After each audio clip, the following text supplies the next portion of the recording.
Hola Specter, soy... Bueno, no soy Soul, pero lo que sí soy es un fiel amante de las películas. Y hoy para este especial 5 de mayo, vengo a traerles una película a la mexicana. Y no se preocupen, sé de la opinión popular de las películas mexicanas, que son casi todas caca, limitadas a la típica comedia romántica y a reciclar premisas originales como ay Dios mío, somos gays o ay Dios mío, somos de clases sociales diferentes. Como les iba diciendo, el cine mexicano se encuentra últimamente marginado al típico festival de Europa, que sí, le trae prestigio y toda la cosa, pero a la mera hora literalmente no son muchos quienes la ven. Ya ni hablemos en el ámbito comercial que, bueno, ah, solo miren. No les miento, son pocos los proyectos que literalmente se esfuerzan en llamar la atención del público mexicano o del espectador en general. Por eso siempre cuando sale una producción audiovisual en este país que es mínimamente buena, la glorifican. Pero hay una película que me gustaría discutir hoy. Una película que pienso que es muy importante, inclusive en el panorama político que se vive hoy en día en México con ya saben quién, ¿no? Una película que cuando salió despertó mucho los sensores de un partido político bastante poderoso durante esos años. Inclusive ahora, pero de otra manera. Una película que no solo se atrevió a mostrar la corrupción en las provincias, sino también los males de la sociedad mexicana, inclusive los de su propia población, que queramos o no también formamos parte de esta corrupción hasta cierto punto. Así es, señores, hablo de la única e inigualable La Ley de Herodes, largometraje dirigido por Luis Estrada y producida por Bandidos Films. Fue sacada en el año 1999, antes de la histórica elección del 2000, la cual sacó a patadas al PRI de Los Pinos tras 80 años de gobernar el país. Largometraje de comedia satírica, política y drama, podemos ver las principales características de los films de Luis Estrada, que es, digamos, denunciar los males que vive la sociedad mexicana contemporánea. La película comienza y vemos un gordo disparando a cámara, solo para después mostrarnos que en realidad es una copia china que solo sirve para ocultar actos de corrupción. Después vemos a lo que le estuvo disparando al señor, para luego irse a patitas cuando ve que el ganado de Resident Evil lo persigue. Como buena película de terror pedorra, el tipo se tropieza, con que quién sabe, tal vez con su patota de puerco. Intenta recoger el dinero como judío en misa, pero...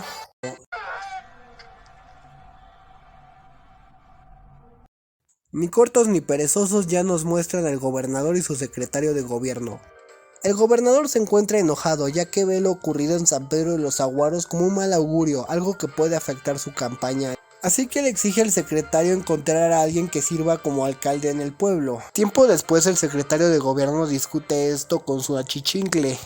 Necesitaban a alguien que no fuera corrupto ni incorruptible, es decir, un punto medio, en otras palabras, un idiota. Afortunadamente los mensos son los que más sobran en este mundo, así es como terminan eligiendo a nuestro protagonista.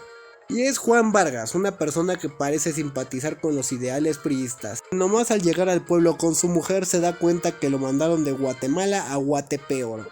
O sea, el sector médico brilla por su ausencia, ya que hay un montón de gente con SIDA, debido a un gran putero que está haciendo de las suyas en el pueblo. El presupuesto es como la cordura de López Obrador, ya no existe, y la educación está muerta, está muertísima. Más tarde en el pueblo, Vargas conoce a otra figura importante, y es el doctor Morales, el cual parece no confiar mucho en él, ya que este dice que muchas veces se ha propuesto como alcalde y que nomás le hacen trampa.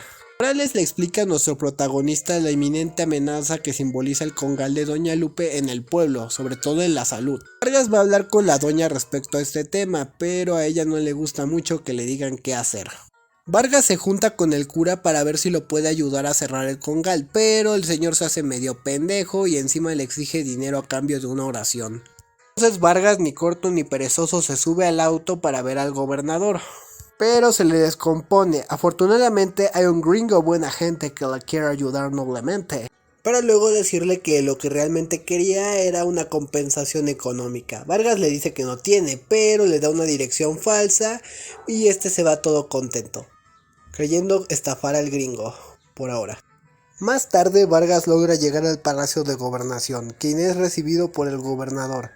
Al principio Vargas exige presupuesto, pero el gobernador en cambio le da la Constitución mexicana, junto a consejos básicos de cómo gobernar. Ahora sí, nuestro protagonista llegando al pueblo logra someter a la doña, quien recibe un balazo en el meñique. Pero luego la doña doblega a nuestro protagonista con un buen fajo de billetes. Esa misma noche Vargas recibe la visita del gringo, quien exige su dinero. Vargas, como todavía no tiene dinero, decide dejar vivir al gringo en su casa. ¿Qué me recuerda esto?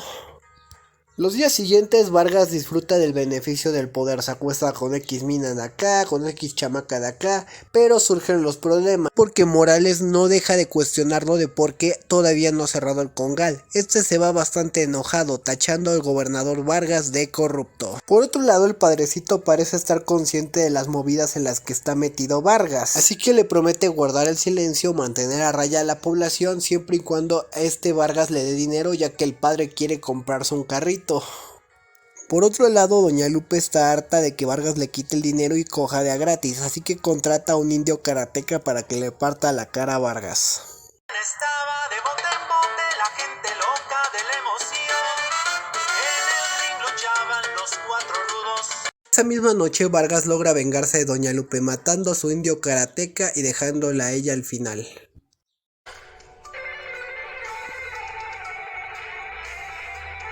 Pues nuestro compañero termina ocultando los cuerpos en una zanja. La mañana siguiente la gente logra encontrar los cuerpos de ambos miserables. Por otro lado, Vargas trata de contentar al doctor Morales colocando un alambrado eléctrico, pero no lo logra ya que es bastante chafa. Así que ya disgustado y harto por el sujeto, decide difamarlo con una mujer que dice que abusó de ella. Mientras todo esto sucedía, en Palacio de Gobernación parecen existir nuevas complicaciones, ya que todo parece apuntar que al gobernador no le van a dar el puesto que quería en el gobierno. Mientras esto pasaba, en San Pedro de los Aguaros, Vargas trata de culpar a un T-8 de la muerte de doña Lupe y de su matón. A su vez, en el fondo podemos ver que su esposa y el gringo se llevan bastante bien para variar. En Gobernación se confirma lo triste, al gobernador no le dieron el puesto que quería en el gobierno, así que totalmente disgustado le exige al secretario de gobierno conseguir más dineros para hacer su propio partido. Construiré mi propio parque temático con juegos de azar y mujerzuela. Tras las múltiples difamaciones dichas por Vargas, el señor Morales y su esposa se van del pueblo, ya no son bienvenidos allí. Más adelante el mexicano se va a su casa, descubriendo a su esposa poniéndole el cuerno con el gringo, qué raro, casi siempre es al revés. De inmediato saca su pistola, rayos, eso suena bastante mal. Pero su esposa defiende a su amante güero y es golpeada mientras el gringo huye. Más tarde, Vargas amarra a su esposa con cadenas a su casa. Ven, ahora sí parece matrimonio. El secretario de Gobernación se dirige a San Pedro de los Aguaros, descubriendo todas las tranzas en las que estuvo metido Vargas, exigiendo parte de sus ahorros. Junto a un matón del secretario de Gobernación, Vargas se dirige a su casa, viendo que su esposa ya no está. No solo eso, también se escapó con el gringo con su dinero. El matón no entiende muy bien la situación, así que quita a Vargas para que checara él mismo, pero solo recibe una cortada en el pescuezo. Después Vargas termina matando a su jefe, mientras su colega Carlos Peck se escapa. Luego nos muestran un Vargas alcoholizado tanto por el poder como por el alcohol, maldiciendo el nombre de sus antiguos superiores y por lo general la gente que le vio la cara de idiota en su día. Mientras carga su arma esperando a que los ganados vengan por su cabeza. Y no tardan. Un Vargas confiado sale a la calle, disparando al cielo y tratando de apaciguar la protesta con su revólver. Luego llueve y el arma queda inutilizada. Vargas, de manera desesperada y forzada, trata de apaciguar a la gente con su imagen de gobernante bueno, pero su imagen ya está muerta. Así que empieza a trepar el poste de luz que mandó hacer, que sorprendentemente no se cae. Más tarde llegan los federales, en el momento exacto y en el momento preciso. Como si fuera una película de terror, la historia se vuelve a repetir. Otro político de alcantarilla llega al pueblo, se vuelve alcalde, la gente lo recibe con amargura y ahora el actual alcalde pregunta a Peck qué pasó con su antecesora. Y así podemos ver cómo nuestro queridísimo personaje Vargas comenzó siendo un político inepto a convertirse en un político inepto y corrupto, incluso llegando a la sala de diputados, tal vez incluso a presidencia.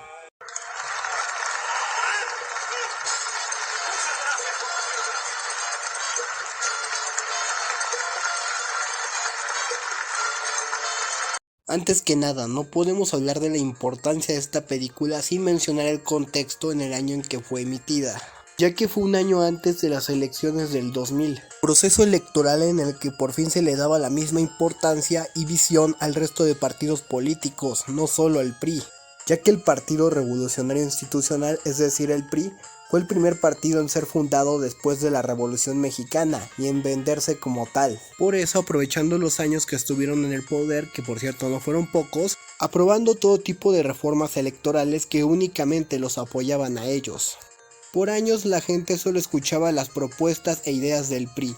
Nunca se le dio la oportunidad a otro partido diferente a este. No sería hasta la llegada del Telecán en donde esto cambiaría completamente, ya que Estados Unidos desde hace tiempo sabía que lo que tenía México era una dictadura, y con tal de ahorrarse futuros pedos con el resto del mundo, exigió a México que tuvieran unas elecciones que se vieran un poquito más limpias, solo un poquito, porque también quería poner un poco su mano.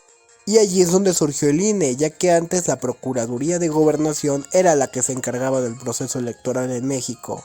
Claro, el Telecán trajo mucha mierda consigo, pero no voy a ponerme a hablar de ello, ya que aparte no es un canal de política, es un canal de películas y reseñas.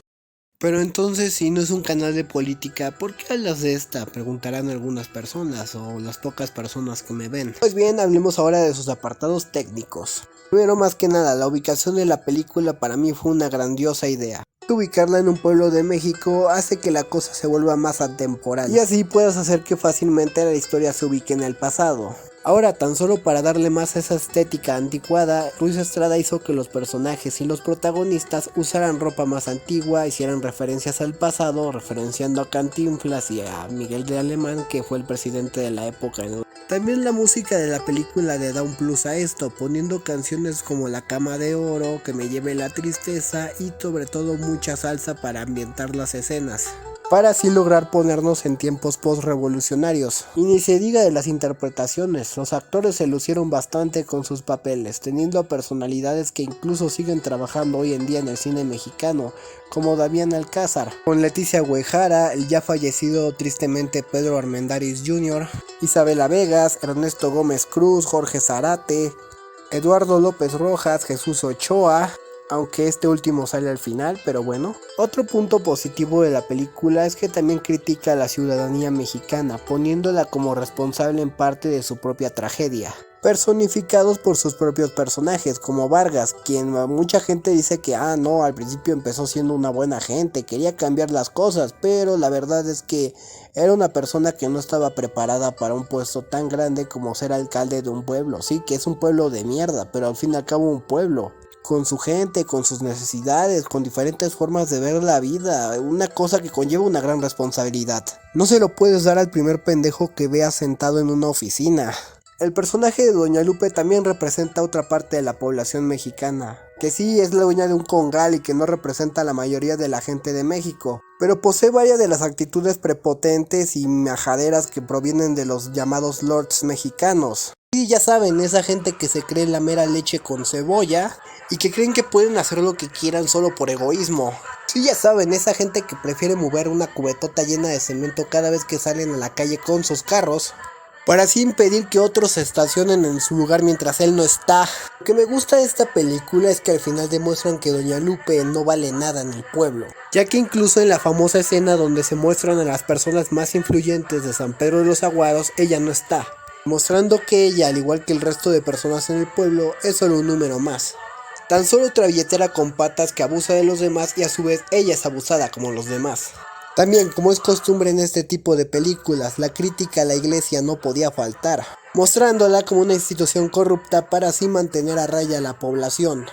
Ya saben, el clásico padre vendido que supuestamente habla por la palabra de Dios, pero en realidad habla por la palabra del dinero. También critica el otro extremo de la población que cree ciegamente en sus dirigentes, al punto de no cuestionarlos o bien no juzgarlos mucho, personificados por Carlos Peck y también por la misma población de San Pedro de los Aguaros. También podríamos hablar de cómo personifican la relación entre Estados Unidos y México a través de Juan y el Gringo.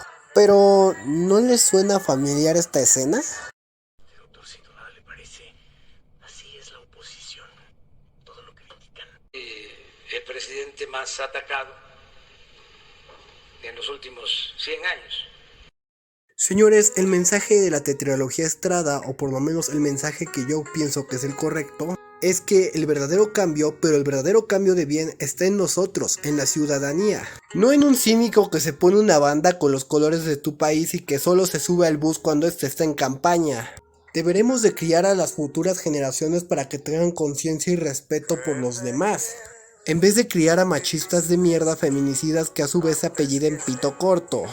Por eso no sé ustedes, pero por lo menos yo estoy contento con los resultados de la revocación del mandato de AMLO, ya que no solo se demostró que el INE sí puede hacer consultas de este tipo sin necesitar de tanto presupuesto, sino que también demostró que todavía hay personas conscientes en este mazorcal. Ay, pero nadie fue a votar. Ñe, Ñe, Ñe. Sí saben que si no salen a votar podemos nosotros quitarles vuestros derechos electorales, ¿verdad? Ñe, Ñe, pinches indios.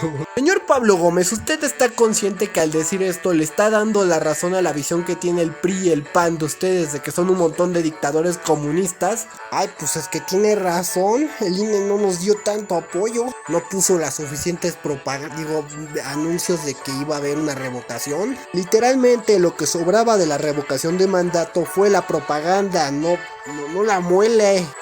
Incluso hubo gente de las casillas que literalmente fue de timbre en timbre por todo mi vecindario a mendigar por votos. Hasta contrataron a prostitutas de mi barrio para que fueran a pedir votos a cambio de un favor. Hasta les dieron ropita con el logo de Morena. Mira, aquí está la prueba. Bueno, no, eso no es cierto. Lo siento, sí fue desagradable. Ojo, me refiero a burlarme de las trabajadoras sexuales y por lo general de las mujeres, no a comparar al PRI con Morena. Eso nunca me voy a repetir. Ambos son la misma cochinada. Prueba de ello no solo es el gabinete de AMLO, sino también sus simpatizantes. Estas personas mayores jubiladas, gente de campo y chairos, muchos chairos. Pero señores, tratemos de entendernos, ¿va? Muchas de las bases que criaron a los campesinos y a las personas mayores vienen del mismo PRI y la iglesia. Incluso aunque todas estas personas odien al PRI con todo su corazón, no pueden negar el hecho que su visión del mundo y su visión política está fuertemente influenciada por el PRI, ya sea consciente o subconscientemente. Claro, esto no se aplica a todas las personas mayores o campesinos. Mientras que los llamados chairos, o como me gusta llamarlos, AMLO-livers, en su mayoría solo fueron niños del 2000 quienes recibieron la beca de AMLO cuando este era gobernador de la Ciudad de México, teniendo una visión bastante idealizada de él. Pues como son jóvenes e inexpertos, pues ya ven. Nuevamente, esto no se aplica a todo el tipo de personas pertenecientes a este grupo, pero sí es una parte. Aunque haya partidos que nos quieran hacer rivales, hay que recordar que no lo somos. Somos mexicanos y tenemos que aprender a cuidarnos.